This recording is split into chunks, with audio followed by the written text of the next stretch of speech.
Whatever happened to Bill Wonder? I'm thinking, and I don't have an immediate answer. There may not be an immediate answer. He's probably vanished into thin air. Possible. I think he didn't enjoy what he was doing. Something made him do it, but I don't mean a personal, somebody in a sense of a challenge. But once he actually put the car on the road, he was such a car guy that he could consider putting anybody in the car who might drive fast.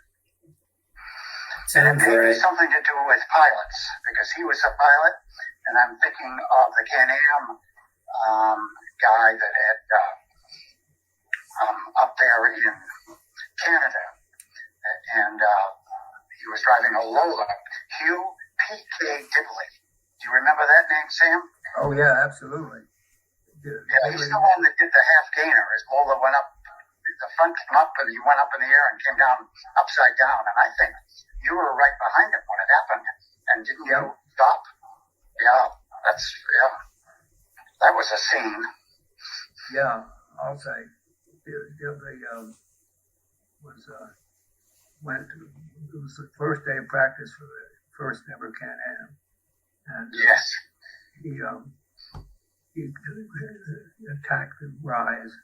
It's about halfway down the back straight, and the front of the car lifted off, and he spun down the track upside down, right behind him, and stopped just beyond him. Again, afraid of fire. Here's his car upside down, with you inside it, and half a dozen of us got together and turned the car upside down, right side up, and all the gravel fell out of it onto the ground. You get this big pile of gravel, and he stood there and he looked. I think this may have been Paul Hawkins. Yes, I think it was Paul Hawkins. Dibley was the next day. Paul Hawkins, in any case, we got him out, and he was standing there looking at where his accident had started to happen. And then he glanced back at the car and back at the hill, and very slowly he said, "Buck." That was his contribution to this day. Sam, I remember looking at that car. This is John, by the way. Looking at that car afterwards, we'd come out by a truck because the track had been stopped. And when he was upside down, sliding down the track, it eroded his roll bar right down to the top of his helmet, and also all the air intakes for the carburetors were worn off. I've never seen anything like that, just from the abrasion. And I don't know why that thing didn't catch on fire. Oh, I know it. It must have been really a tight thing. Remember, you mentioned the helmet. Yes. When it would get hot from one position, he'd move around, and another part would get hot, and he'd move his head again. His helmet was scored with skid marks. That was the beginning of the Can-Am. You're going to be living in a different world if you drive these cars the way it was. Well, Sam, your famous saying is Can-Am cars were a step into the unknown, aerodynamically and every other way. Yeah. I kind of like the slogan that Can-Am's were outrageous wasn't good enough. I haven't heard that. That's good. They were just in a different class. For example, in Mosport, they were faster than the Formula One car. Why did that series go away? What happened to Can-Am that it disappeared? Well, there were a lot of reasons there, but partly it was just too much of a good thing. McLaren's dominated everything. And then the Porsche came along, and it was plain that nothing could touch it. not the McLarens, not anything. And the fans just lost interest. I think it was a damn shame because there would have been way more ways to keep it interesting than they had. And the rules were okay in a sense that they were fair for everybody, but unfortunately they left a loophole for people who could spend really big funds. Porsche, McLaren was always the dominant car for 3 or 4 years, never lost a race. But then they were straining their budget to do it. And then along came this Porsche that was 4 or 5 seconds a lap faster, just a different world altogether. And Mark Donoghue with the wheel, or when he was hurt in one, George Foreman drove it for 3 or 4 races. And it was a driver that's an error these days. It's George Foreman. And it's one of those things where you can talk about drivers, but then if you think about yourself, having a match race with a guy. One thing with the Porsche that Penske went with, that car had 1,000 horsepower, and the rest of the Can-Am cars had about 725 horsepower. 300 horsepower differential is going to do it every time. And like Sam said, people just lost interest. Where did that extra horsepower come from? What was Penske doing? It wasn't Penske. Well, Porsche was, they didn't care how much it cost to build these engines. They cost $30,000, and you could buy a big block aluminum Chevy for $7,500. And it was just, and it was turbocharged, one of the first. That's called turbocharging. And I think it was 6 liters. That would be around, 360 cubic inches or something. But the fact is, it turned out 1,000 horsepower. And that's tough to beat. And the other thing was the Porsche chassis, and you probably all have heard this story, but somebody was talking to Mark Donoghue and said, "Gee, what is this chassis made out of? Magnesium, titanium, aluminum? What's it made out of?" And Mark Donoghue said, "Unobtainium." Something you can't get. Great answer. Yeah. You think about horsepower in today's big block super modifieds, which will be running tomorrow night at Lee Speedway in New Hampshire. Those engines are putting out 1,000 horsepower. It's big block. It's running alcohol. The sprint car motors as well. The 410 World of Outlaw sprint car motors are close to that. They're not 1,000, but they're at least 850, 900, somewhere in there. They don't last long though. Yeah. Well, I remember, this is John again, how fast these Can-Am cars. In 1968, we ran a Lola T170 that Sam drove. And at the end of the season, there was a fellow from Road and Track magazine, and they wanted to do a contest like you would do, a Corvette or the new Buick or a Volkswagen or something like that. And one of the things was how fast will accelerate. It was called the passing. How fast would it go from 50 to 70 miles an hour? And that Can-Am car would go from 50 to 70 miles an hour in 0.4 of 1 second.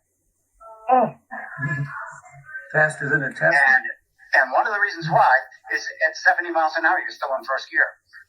We didn't shift into second until 72 miles an hour. So it was just geared perfectly to go from 50 to 70. Do you remember that, Sam? And Charlie was his first name. I can't remember the author's name. He was a Charlie Fox. Charlie Fox. Charlie Fox, that rings a bell, yeah. Nicest guy. And of course, then he totaled the car in the test. You probably remember that. Came back to Marblehead. Yeah. A complete total. I couldn't believe that.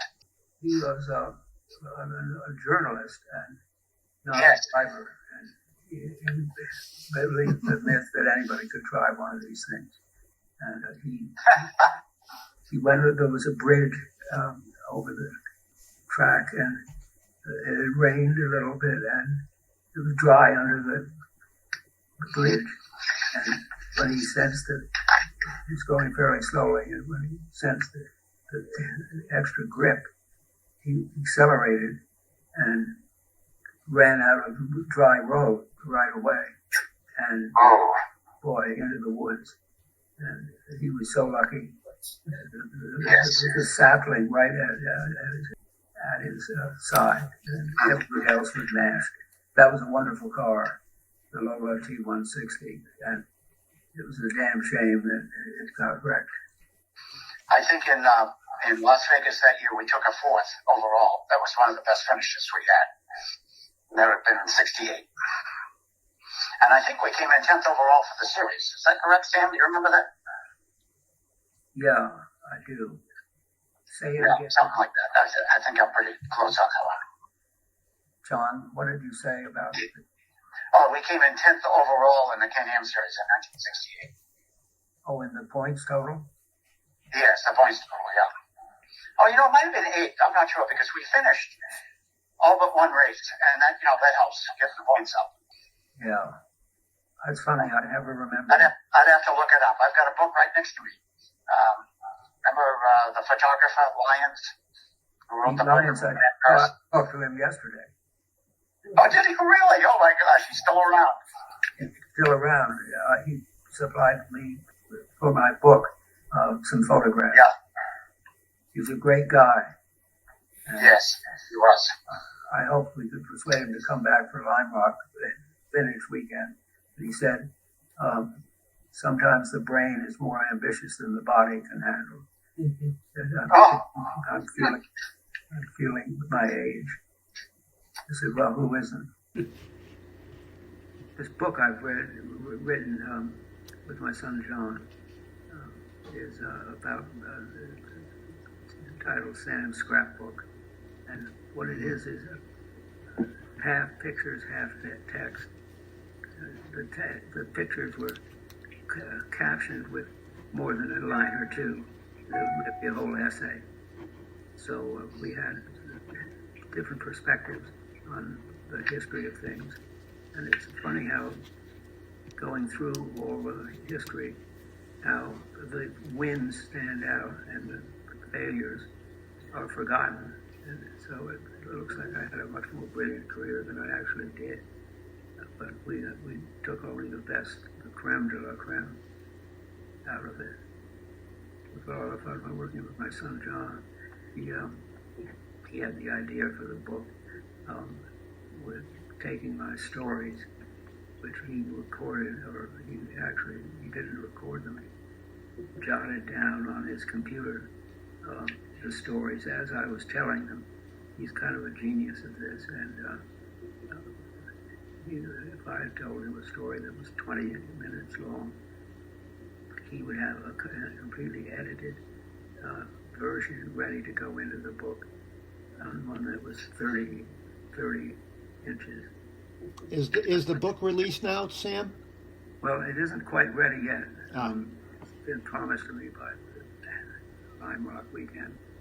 The books take quite a while after you finish the manuscript.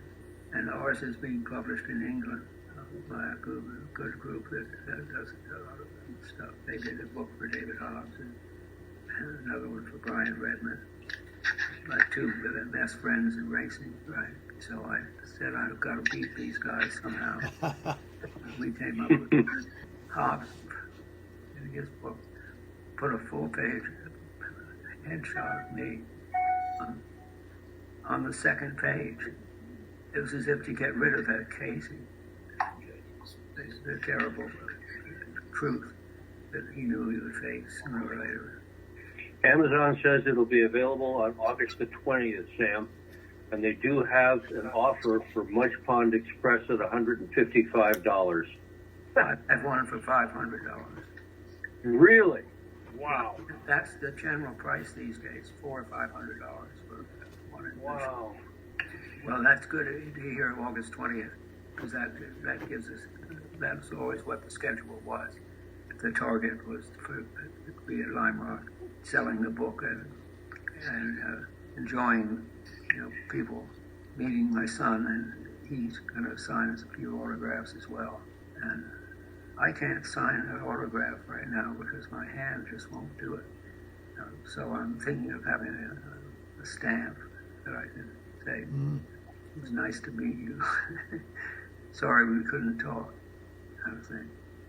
We'll see how it goes.